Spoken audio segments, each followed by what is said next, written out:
शहर में मेरी जीत से ज्यादा चर्चा मेरे हार की है, अशीच एक शायरी आहे आणि उद्धव ठाकरेंच्या बाबतीतही सध्या तशीच चर्चा आहे। मुंबई महानगरपालिकेची ठाकरेंची 25 वर्षांची सत्ता भाजपनं आज उलथवली। मात्र उद्धव ठाकरेंनी भाजपला या निवडणुकीमध्ये कडवी झुंज दिली। उद्धव ठाकरे, संजय राऊत, ठाकरेंचे इतर शिलेदारही जबरदस्त लढले।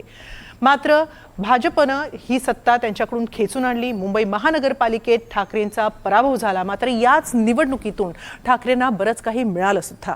पाहूया।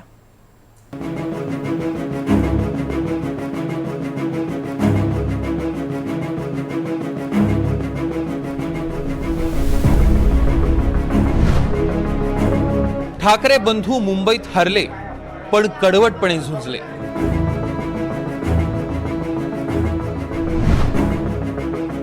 मुंबईत आवाज ठाकरेंच्याच शिवसेनेचा।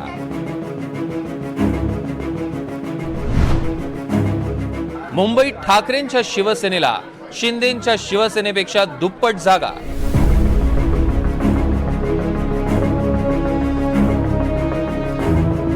आणि आम्हाला किंवा तुम्हाला असं वाटत असेल की आपण मतदान करतोय म्हणजे आपलं सरकार निवडतोय, मला असं वाटतं की ही कदाचित शेवटची निवडणूक असेल।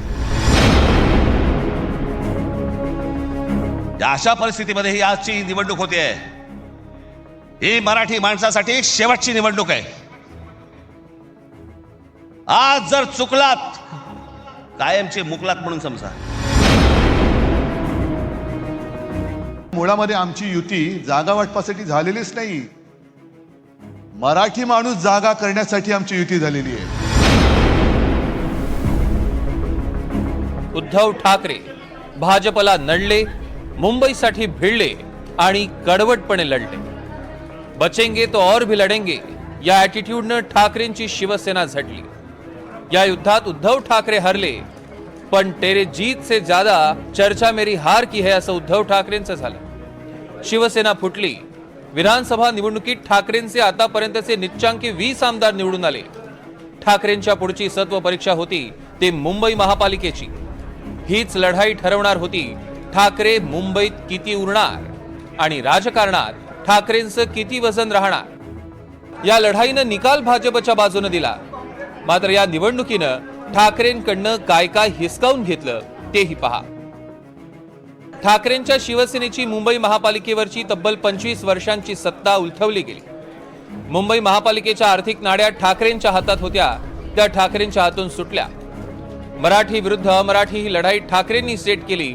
मात्र मुंबईचा मोठा मतदार वर्ग भाजपच्याच पाठीशी राहिला। मराठी मतांवर संपूर्ण ध्रुवीकरण ठाकरेंना साधता आलं नाही। शाखांना भेटी देण्यावर ठाकरेंचा भर होता, मात्र त्यामुळे मुंबईत ठाकरेंची फक्त एकच सभा झाली। ठाकरे बंधू एक झाले या भावनेवर फार काही मतं मिळाली नाही। त्यामुळे ठाकरे बंधूंच्या युतीचं पुढे काय हाही एक प्रश्न आहेच। ठाकरे बंधूंनी काँग्रेसची साथ घेतली असती किंवा काँग्रेसनं ठाकरे बंधूंना साथ दिली असती तर मुंबईतलं राजकीय चित्र कदाचित वेगळं असतं। बटेंगे तो कटेंगे या निवडणुकीत उद्धव ठाकरे आणि काँग्रेस दोघांनी अनुभवलं। नहीं, इसमें रिएक्शन देने का अब तक समय आया नहीं है। मुंबई में मतगणना जिस तरह से शुरू है, पूरे निर्णय नतीजे आने के लिए रात के 12 बजेगी, रात को 12 बजे।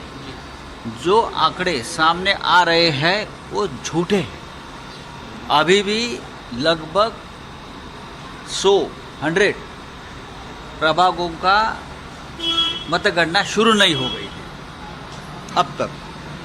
आपने दोपहर के बाद देखा होगा एक कतार लगी है, शिवसेना को उम्मीदवार जीत रहे हैं।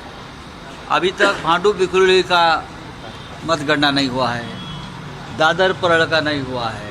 ठाकरे हरले असले तरी भाजप सारख्या राजकीय शत्रूशी त्यांनी कडवी झुंज दिली। त्यामुळे हरलेल्या उद्धव ठाकरेंच्या हातीही बरंच काही लागलंय। सगळ्यात महत्त्वाचं म्हणजे उद्धव ठाकरेंनी मुंबईत शिंदेंच्या शिवसेनेपेक्षा दुप्पट जागा जिंकल्या आणि मुंबईत आवाज ठाकरेंच्याच शिवसेनेचा हे उद्धव ठाकरेंच्या शिवसेनेनं सिद्ध केलं। मुंबईतला ठाकरे फॅक्टर भाजप आणि एकनाथ शिंदे एकत्र येऊन सुद्धा पूर्णपणे संपवू शकले नाही। शिवसेना दुभंगल्यानंतरही आणि शिंदेंनी ठाकरेंचे जवळपास 60 सिटिंग नगरसेवक घेऊनही ठाकरेंच्या शिवसेनेनं सत्तरे ओलांडली. मुंबईमध्ये ठाकरे ब्रँड संपलेला नाही हे या निवडणुकीमधून दिसलेलं आहे की दोघं मिळून या निवडणुकीमध्ये फार तर 50-60 पर्यंत जागा जिंकू शकतील असा अंदाज व्यक्त होत होता. त्याच्यानंतरच्या काळामध्ये थोडंसं कॅम्पेनमध्ये मराठी एक ध्रुवीकरण होताना दिसतं, त्यावेळेस ते 65 पर्यंत गेलो आपण आणि आता तो म्हणजे ठाकरे बंधू दोघं मिळून 75च्या पुढे गेलेले आहेत. तर साधारणतः हा ब्रँड अजून आहे मराठी माणसामध्ये, अजूनही ठाकरे या नावाचं गारुड आहे, परंतु निवडणूक जिंकण्यासाठी ते पुरेसं नाही ही बाब मला वाटतं या निमित्ताने पुढे आली. मुंबई महापालिका ही उद्धव ठाकरेंच्या अस्तित्वाची लढाई असली आणि त्यात ते हरले जरी असले तरी जे निकाल लागले त्यामुळे ठाकरेंसाठीचं चित्र अजूनही आशादायी आहे आणि मुंबई आपल्या पाठीशी असल्याचा दिलासाही ठाकरेंना मिळालाय. आता पुढे काय, तर मुंबई महापालिकेत ठाकरेंची शिवसेना सक्षम ताकदवान विरोधी पक्ष म्हणून बसेल. आणखी एक उत्तर या निकालानंतर उद्धव ठाकरेंच्या शिवसेनेला शोधावं लागणार आहे आणि ते म्हणजे ठाकरे बंधूंच्या युतीचं पुढे काय. Bureau report, NDTV Marathi, Mumbai.